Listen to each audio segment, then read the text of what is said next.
नमस्कार दर्शक बंधु मु बुलु आपको पुणी एक नुआ अपडेट नहीं आसी से अपडेट रही देशर महिला मानू मिल 1500 टंका तो केमिति मिल किपरि आवेदन करेंगे तो यही योजनार नाम कौन तो संपूर्ण विवरणी जानापी आम वीडियो प्रथम रु शेष पर्यंत देखूँ।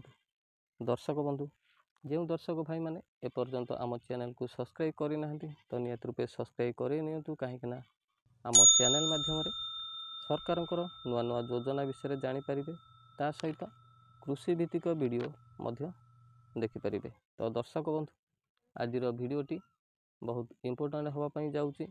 तो भिडटी रही तो देशर महिला मानू मिलवा जाऊँगी मासुक 1500 टंका तो केमिति पाइबे ताहा ए वीडियो माध्यम जानीपर।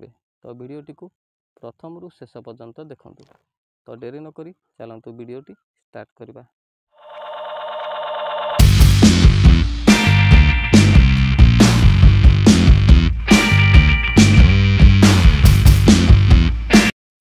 दर्शक बंधु जनसाधारण अनेक कल्याणकारी योजना कार्यकारी करा जाउछि। तेबे एही बळी सबु योजना बाबद सूचना नथिबारु अनेक को यार लाभ मिल पारु नाही। आपण से भूल करंतु नाही। एबे एही योजना विषय जानी यार लाभ उठांतु।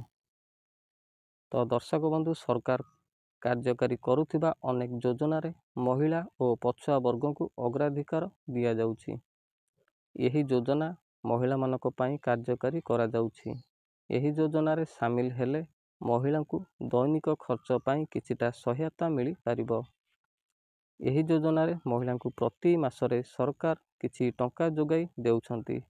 आवेदन प्रक्रिया और योग्यता जानिबाकू वीडियोटी को प्रथम रु शेष पर्यंत देखंतु। दर्शक बंधु महिला मानकू सामाजिक सुरक्षा जोगाई देबा सह सेमानकू आत्मनिर्भर करने यही योजनार मुख्य उद्देश्य। यही टंका सीधा महिला को बैंक अकाउंट रे जमा हेबो। यही योजना रे महिला को मासिक पूरा 1500 टंका जोगाई दिया जाउछि। यह द्वारा महिला माने आर्थिक भाव में सशक्त होई पारिबे। यही योजनार नाम हेउछि इंदिरा गांधी महिला सम्मान निधि योजना। केवल ऑफलाइन मोड रे यही योजना रे आवेदन करिपारिबे।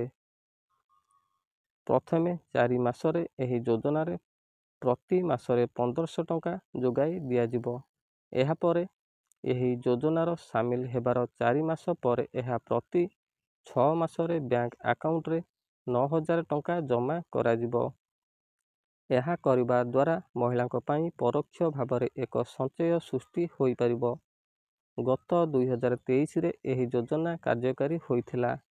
वर्तमान सुधा लक्ष लक्ष महिला यही योजना रे शामिल होई आर्थिक भाव में सशक्त होइछंती। यही योजना रे शामिल हेबा पर महिला को अन्य काहारी उपरे निर्भर हेबाकू पड़िबो नाही। तेबे एही योजना रे शामिल हेबाकू हेले आपणक पाखरे ठिकाना प्रमाणपत्र सह आधार कार्ड और राशन कार्ड रहिथिबा आवश्यक। यह सहित आपणक मासिक आय आधार रे एही योजना रे हिताधिकारी होई पारिबे।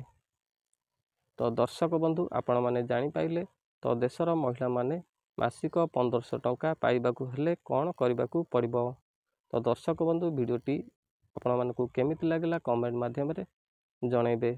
तो आमे आगु को एमती हेल्पफुल वीडियो आम चैनल माध्यम रे आपण माने देखि परिबे। तो दर्शक बंधु आज पई एतिकी पुणी देखा नेक्स्ट वीडियो रे। रहिली नमस्कार।